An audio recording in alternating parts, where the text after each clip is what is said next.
ఇది మా నాన్నగారి వల్ల వారసత్వంగా వచ్చిన ఆస్తో తెలీదు, హార్మోన్స్ రివెంజో తెలీదు, బాడీ మంచి ఫుడ్ పెట్టలేదని అలిగిందో తెలీదు. నెత్తి మీద బొచ్చు ఉండనంటే ఉండనని వచ్చేస్తుంది. ఇలాగే కంటిన్యూ అయితే నెత్తి మీద విగ్ లేకుండా బయటకు వెళ్ళిన పరిస్థితి ఏర్పడుతుందని డెర్మా రోలర్ ఆర్డర్ పెట్టుకున్నా. పొలాల్లో పంటలేసే ముందు ఎలా దున్నుతామో అలాగే మన నెత్తి మీద మొలకలు రావడానికి పెడుతున్న గంటలు అనమాట. దీని వల్ల బ్లడ్ సర్క్యులేషన్ బాగా అయ్యి కొత్త మొలకలు వచ్చే ఛాన్స్ ఉంది, అదే కొత్త జుట్టు వచ్చే ఛాన్స్ ఉందంట. ఉన్న ఛాన్స్ ని ఎందుకు మిస్ చేసుకోవాలని ఇలా కానిచ్చా.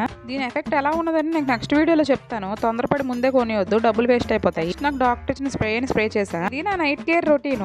ఈ రొటీన్ ని ఎప్పుడో నాకు గుర్తొచ్చినప్పుడే ఫాలో అవుతాను, డైలీ ఫాలో అవుతాను అని చెప్పి అప్పుడప్పుడు ఫాలో అవడం ఏంటి అంటారా, అదే మ్యాజిక్. మా పిల్లల క్లాస్మేట్సే ఆంటీ అని పిలిచే చిరాకు వస్తుంది. అలాంటిది పెళ్లి కాని అంకుల్స్ కూడా ఈ మధ్యన ఆంటీ అని పిలిచేస్తున్నారు. ఏ మూసీ నదిలో ఎట్టాలో అర్థం కావట్లేదు. సర్లే, అదృష్టం బాగాలేకపోతే ఆముదం తాగిన రాదంట. ఎప్పుడో ఒక రోజు నాకు ఒక టైం వస్తుంది, అప్పుడు వాళ్ళ ఇంటికి వెళ్ళి మరి తాతయ్య అని పిలుస్తాను. ఆ రోజు కోసమే వెయిటింగ్. సర్లేండి, వీడియో నచ్చితే లైక్ చేయండి. Bye bye.